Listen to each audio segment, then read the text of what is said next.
first grade, I always read the Junie B. Jones series. I vaguely remember her quirky character, her ability to charge forward, and her trouble-making glory.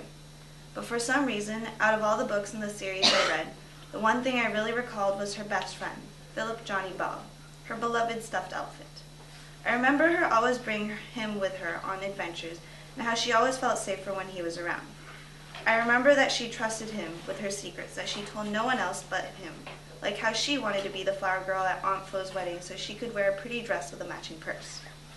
Somehow Philip Johnny Bob reminds me of you. Don't get me wrong, I'm in no way comparing you to a stuffed elephant. Although we may not have been best friends since childhood like Junie B. Jones and Philip Johnny Bob have been, I realize that time is not the major component in deciding how great a best friendship is. However, like him, you are someone I am able to talk about basically anything with, and you understand me like no other. Maybe our adventures are nowhere near as eccentric as theirs, but nevertheless, I cherish every one of them. Even though you say I have a terrible memory, which is true, I guess, I still am able to remember the memories that we have shared, from being chased by hobos during spontaneous trips to San Francisco, to competing against each other in books ink with cups of coffee in search for Waldo. Now that I think about it, maybe our adventures may have been weirder than others.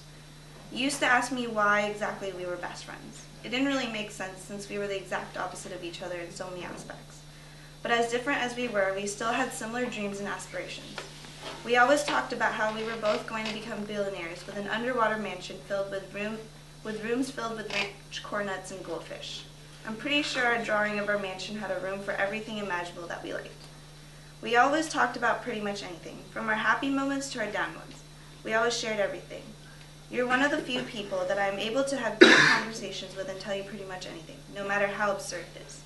I used to wonder if we did not both have AT&T, how furious our parents would be because of the astronomical phone bill we would rack up, since we were always on the phone for hours. Even though sometimes you may act like you're 5, but that's okay, since I do too sometimes, you're more mature than you realize. I know throughout your life you have been through a lot dealing with your family and other problems. However, I really admire your willingness to change and do whatever you can in attempt to improve. I respect how you realize your mistakes as well as others and tell yourself that you won't be that kind of person. Your ability to be upfront with basically anything, whether it is with difficulties or the truth, really amazes me. I guess it's that courage and determination you possess that I wish I could have. Even though we may act childish, our friendship is not simply crafted on shoulders, but more on our acceptance for each other. The laughter, the memories, the tears, and the pictures we have shared are all things I am truly grateful for. I don't think anyone else has made me laugh as much as you do. I realize that as the time comes, we will not be able to hang out like we once did, since we will be miles apart. I won't be able to go over to your house and sit on your bed and talk as we once did, We won't be able to walk to Safeway at 10 p.m. at night and buy popcorn, chips, and candy to pig out on while catching up on Glee. But hopefully we will still be able to maintain our friendship the way it has been. Hopefully when we're in college and apart for other reasons for a while, we will still be able to see each other during our breaks and be able to eat at every restaurant in downtown Mountain View, or at least attempt to. Hopefully we will still be able to gossip and talk, whether it may be through the phone or Uvu.